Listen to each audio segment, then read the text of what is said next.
Kay husay ko talaga ano. Tingnan nyo naman, bit-bit ko lang tong sardinas na ito. Naiwan ko pa ito sa tinuluyan namin, kaya binalikan ko pa. At ito pala si Madam, ay nahata ko yan kasi nasabi ko sa kanya na pupuntahan ko si Madam kay Toretto. Kaya ayan, sabi ko, ay halika, sumama ka. Kaya ayun, binit-bit ko na siya. At ayan nga, dito sila naghihintay ng kanyang jowa. Medyo natagal nga kami dumating kasi nga naiwan kay sardinas. Bumalik pa kami. Tapos, di ba, galing kasi ako sa Christmas party. Sorry, nagdalit naman ako sa pagdating mo. Uy, may kasama ako. Narinig ako. Hi! Ay, talaga ba? Ba't meron yung camera? Ay, siya, sa kanya yan. Ha? Sa kanya yan. Hello po, nice meeting you. Hindi ka pwede kamayan eh. Oo, hindi.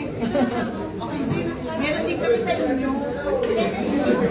Hello po, ano yung family? Nice meeting you. My friend, Ay, bayaw sa dalawa. this is the bayaw. Hi, nice meeting you. Wait, may gift din ako. Saan tayo? You can talk to the bayaw, babe. Ano ba? Halangin sa mga inyo. You can talk to him.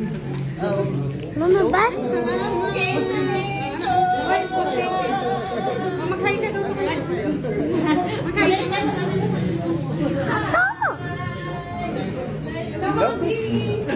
Yes, I am Logan. Mama. Mama, bas? Say thank you. Mama.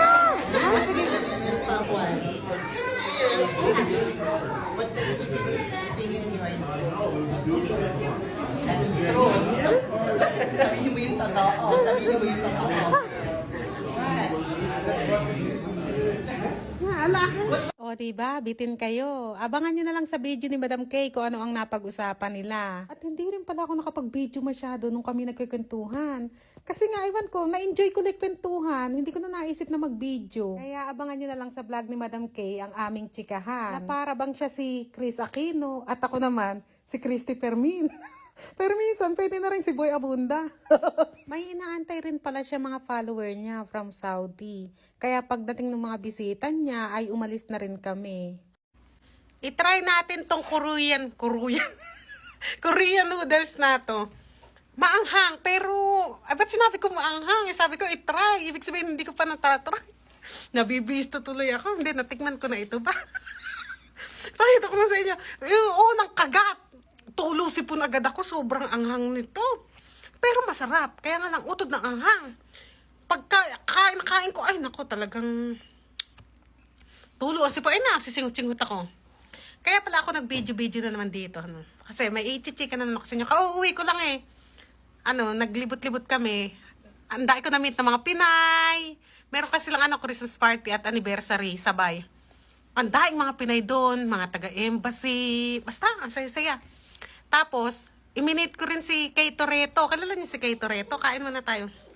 Ang sikat na vlogger din dito na na nililibot ang buong Pakistan. O, nag-meet din kami. Kain. Tapos ngayon, ang sarap. Nasarap. Magkano ito?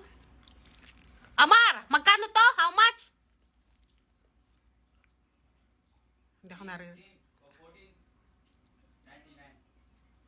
Ano daw po? 14, 1.5? Yes. Ang mahal pala eh. Beef kasi ito. Kaya 1.5. Pag chicken, mas cheap siya. Tapos ayan nga. Oh, ito, oh, tingnan nyo, oh, beef. Ay, naku. Kaya pala eh, ang laki ng beef. Saka ang laki. Kaya sulit, pang 3 tao na to. Ang laki ah. Tapos nagpapauwi na kami. Ngayon, sa may, ang tawag doon? Stoplight. May namamali mo sa bakla.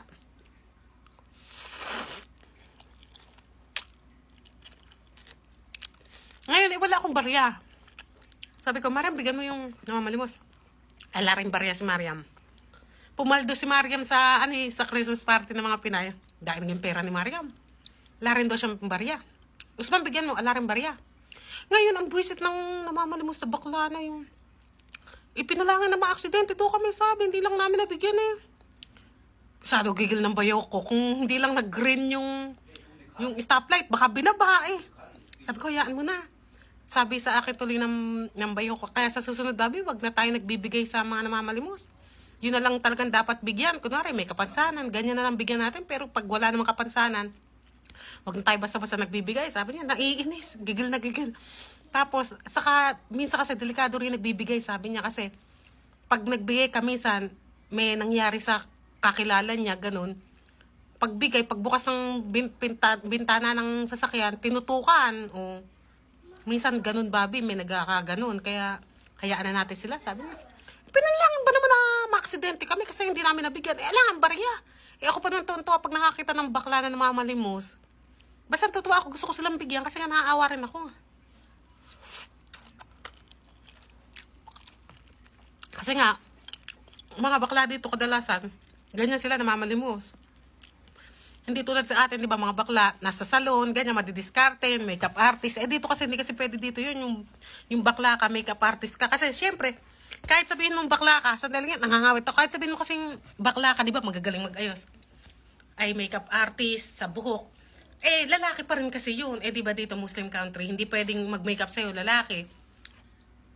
I-straight ang buhok mo, lalaki. Kaya yung mga bakla rito, ano lang yung trabaho na pwede sa kanila. Meron din sa mall, ganyan.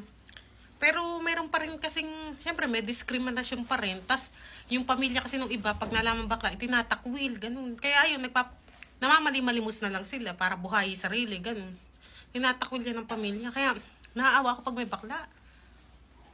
100 ko nga bigyan yan eh. Samantalang yung iba, pag namamalimas, 10-10 lang ako, 50, ganyan. 20, ganyan.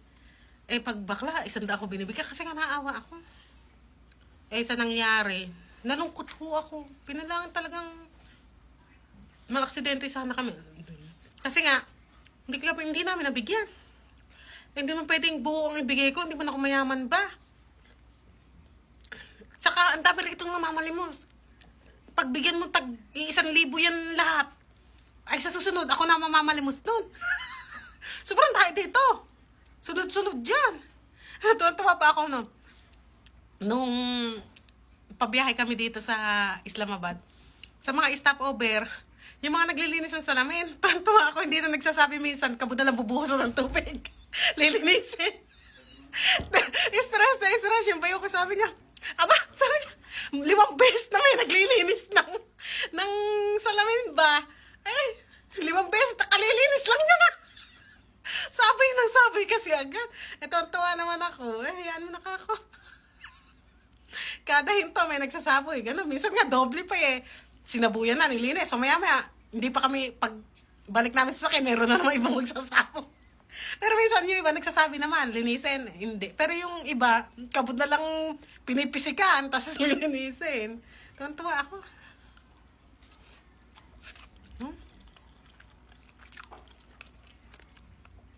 Ipakita din nga lakain pero puro daldal lang. Tapos di ba umattend nga ako dun sa anniversary ng mga OFW yan. Kadalasan sa kanila OFW. Madalang lang kami na may asawang Pakistani. Ano lang ako dun? Salingkit. Salingkit talaga. Inibitahan lang ako dun. Salingkit lang ako dun. Tapos yung mga taga-embassy andun, ay kilala nila ako. Nanonood sila sa akin. Kilig na kilig naman ako kasi syempre, ibang level na. May taga-embassy na nanonood. Ay, ibig kumautot sa kilig ba? Sabi ko, makakatawa naman kasi ako, tulad ngayon, puro kautoon lang alam ko, di ba? Hindi ako makapaniwala na ang mga taga-embassy pala mahilig sa mukhang tuta. Mahilig sa mukhang tuta panoorin. Isa lang ako mukhang tuta. Kaya natutuwa ako. Kundi lang dahil sa filter, ay hindi ako, Kaya ako, kapit na kapit sa filter. Basta nakakatuwa. Kabisado niya. Matam lagi ako nanonood sa'yo. Sabi niya, hello mga kapanay. Sabi niya. Tapos sabi niya, ayaw nila ng hopya. Sabi, alam niya, kaya natutuwa ako. Kaya kinikilig ako kasi alam mong nanonood talaga siya, diba? Kasi kabisado niya lahat ng mga chika ko sa buhay. Ay, nakakatuwa talaga ganun yung alam mong sinusubaybayan ka, no, bawat upload mo. Yung parang kilala na nila yung pagkatao mo. Kasi, ganun, alam mo yun naman ako, lahat naman nangyayari sa buhay ko, kung nagkwento ko. Kaya, kung talaga nanonood ka, talagang wala kang mintis, malalaman mo ang talambuhay ko simula nung pagkadalaga. Kinikwento ko, simula pagkadalaga, di ba? Inaano ko na nga sa sarili ko, inaawat ko yun. Parang minsan nga gusto ko na rin ikwento simula pinanganak ako. Parang natatandaan na kung ano ang istorya ng kanyang nung pinanganak. Basta ayan, ang saya-saya ko today kasi ang dami nga na-meet. Basta iba kasi feeling pag may mga Pinay kang nakakaharap, nakakachismisan. Kaya nga, ay wag sana silang nabingi ba sa akin kasi magulo talaga ako. Ako lang yata pinakamagulo doon. Pero ano naman, masasaya naman kami. Ako talaga masaya. Sila baka nabwisit sa akin. Hindi, pero hindi. Dumami followers ko nga sa kanila dahil nag-follow sa akin. O, follow kita. O, yan ang maganda nilang ginawa sa buhay nila, yung pinalaw ako. Sana ay magsipagsawang panoorin ako.